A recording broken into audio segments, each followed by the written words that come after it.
Who wants to hear some old motorcycle stories? I'll turn it off if you don't want to hear them, I guess. Anyway, check this out. This is that newest XS11. It's 1980. I know these things had problems with the sensors for the vacuum advance. And here's what usually happened. This wire was clamped down here. As you can see, they've reclamped it that way. Now, way back when, geez, in like I was going to electronics school back in 84. Right? 4, 5, 82, 84, or 83. 83, I was going to National Institute of Technology, which was RETS, communications or something like that. They taught broadcasting and electronic repair, but I think after it became NIT, they didn't do broadcasting anymore. I'm not sure, but anyway.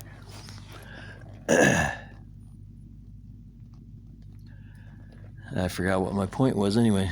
Oh yeah. Yes, this is a long story, and I don't care. Don't listen to it if you don't want. Was going to electronics school. Geez, we were like 4 hours a night, every night for 2 years. Didn't have any breaks as far as semesters and stuff like that, or summertime. Working my day job down in Detroit, building cabinets for my dad's his boss's venture company going on somewhere else in Detroit. He bought a building, an old building. I don't know what it used to be, but there were rats the size of cats back in the alley. Yeah, it was kind of a scary place. In the morning, there would be a line of bums because on the other side of the alley in the back of this place, there was a loading dock on the one side with an Irish pub. Man, I forgot the name of the roads down there. It was Fort Street it was on, right across from the post office, the post office I think was down there on Fort, or was it the Salvation Army? I can't be sure. So I used to have to drive down there every morning at 6 in the morning and work 8 hours a day and then drive back up to National Institute of Technology up there in East Detroit, they used to call it. Now they call it East Point. So I think the economy was pretty bad back then, so there was a lot of guys my age taking these electronic classes because things were changing and their specialties were drying up.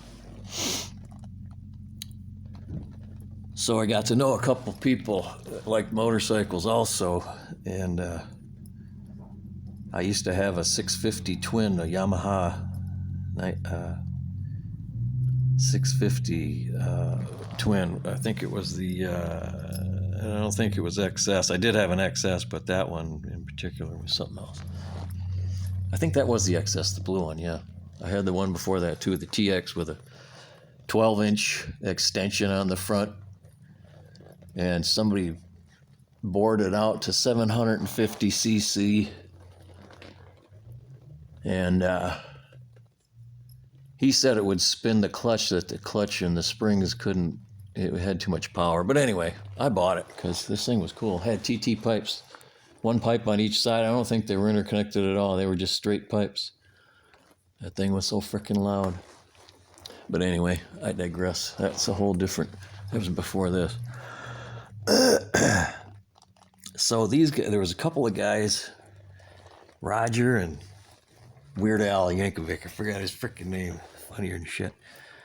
And they went out and they bought, I didn't have much money. I was trying to pay for that college, but I did have that 650. It was pretty nice. And I rode it a lot. I'd ride it up to Canada, up to Grand Bend and Bayfield and Goderich. We had a cottage up there on the lake. It was great times. And So anyway, I gotta figure out where the hell I'm at here.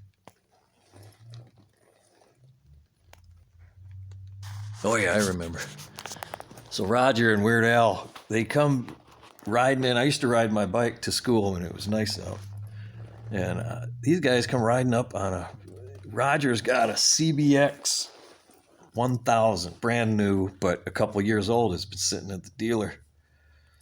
So, and the other guy, he's riding a brand new, I think it got a couple years old also, GSX 1150, I think, or 1200 and 1250. I can't remember what the hell it was. But they were beautiful. And Roger wouldn't let me ride his. I don't blame him. But the other guy let me ride the Suzuki. And I was out on a freaking 9 Mile Road, I think, heading east in the evening, a summer evening. And I grabbed the throttle, and the bike just damn near jerked right out from under me. I was like caught not holding on and losing my grip, trying to bring the throttle forward, but the G-forces are pulling you back, making you twist even more on it. And luckily I didn't get a wheelie because I don't do wheelies very good, but I thought, holy crap, what am I missing here? It's like I'm like in the Stone Age with that XS 650, even though I really did like that bike for tooling around on the country roads. But so then I went out and got I sold the 650, and I went and bought an XS 1100 for $1,500. It was an 81, and that was probably in like 83. I thought it was a great deal, and that bike was just like, I fell in love with that bike. So anyway, after a while, it started not running good, and I couldn't figure it out. I'm trying to mess with the carbs and the plugs and this and that and the other thing. So I thought, well, before I get all stupid, I'm going to go to the dealership and ask them. I bought this privately off a guy, though. So I'm asking around, and nobody was really helping, and they were just kind of like, yeah, you're SOL, we don't know, bring it in. And I didn't have any money. Didn't want to pay for somebody to mess with it. So a mechanic just happened to be walking by, and he heard what I was saying. He came over and he said, check these inside the insulation of these wires. The insulation does not break, but the wire inside breaks. So you're losing your connection to these sensors.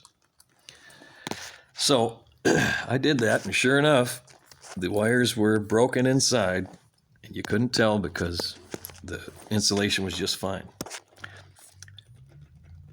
So what I did was I repaired it, but I use heat shrink and, good solder and all that. And one thing I do believe is I will leave what I do when I do this, because I did this to my motorcycle, and I've done that to, I think that black one needed this fixed. That was the exact same problem.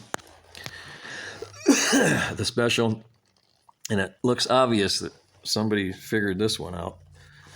But they did a horrible repair job. I mean, come on, man. What do you think you're doing here?